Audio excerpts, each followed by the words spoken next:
অসম নিৰ্মাতা আমাৰ মুখ্যমন্ত্ৰী হিমন্ত বিশ্ব শৰ্মাৰ ৬ষ্ঠতম অসম বিধানসভাৰ সন্মানীয় বিত্তমন্ত্ৰী ডাঙৰীয়াই যিটো বাজেট দাখিল কৰিলে, এই দাখিলটো বাজেটটো আমি আদৰণি জনাইছোঁ। ইয়াত বাজেটত উন্নয়নত জল, স্থল, আকাশ প্ৰত্যেকতে উন্নয়নৰ প্ৰতিচ্ছবি প্ৰতিফলিত হোৱাটো দেখিবলৈ পাইছোঁ। জনকল্যাণৰ পুৰুষ, মহিলা, ছাত্ৰ ছাত্ৰী, নিবনুৱা, কৰ্মচাৰী সকলোৱে তাত প্ৰতিফলিত হৈছে।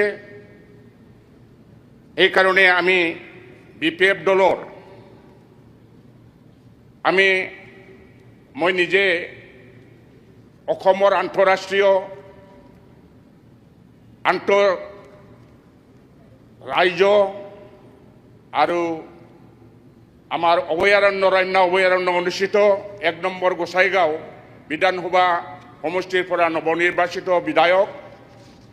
এই সুযোগতে মই আমাৰ এই ১৬তম বিধানসভা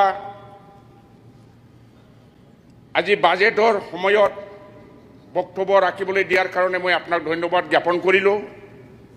আৰু আমাৰ ১ নম্বৰ বিধানসভা গোসাইগাঁওটো যাতে যেনেকৈ ১ নম্বৰ সকলো পৰ্যায়তে যাতে ১ নম্বৰ হিচাপে আমি উন্নতি কৰিব পাৰোঁ, উন্নয়ন কৰিব পাৰোঁ। ৰাস্তা ঘাট ইয়াত যাতে নৰ্থ ইষ্টৰ যিটো দুৱাৰমুখ, ইয়াত নৰ্থ ইষ্টৰ সোমোৱাৰ লগে লগে অসমৰ উন্নয়নটো যাতে প্ৰতিফলিত হয়, সেইকাৰণে আজি এই বাজেট ছেছনত সন্মানীয় বিভাগীয় মন্ত্ৰীসকলক মই দৃষ্টিগোচৰ কৰিলোঁ।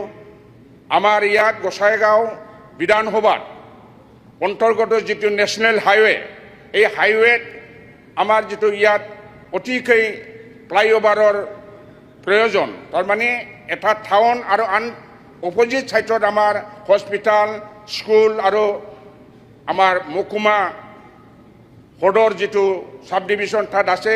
ইয়াত বহুতো মানুহ মৃত্যু হৈছে এক্সিডেণ্ট হৈ। তাত আমি ফ্লাইঅভাৰ যদি কৰিব পৰা যায়, তাৰ কাৰণে আজি আমি সদনত উত্থাপন কৰিলোঁ।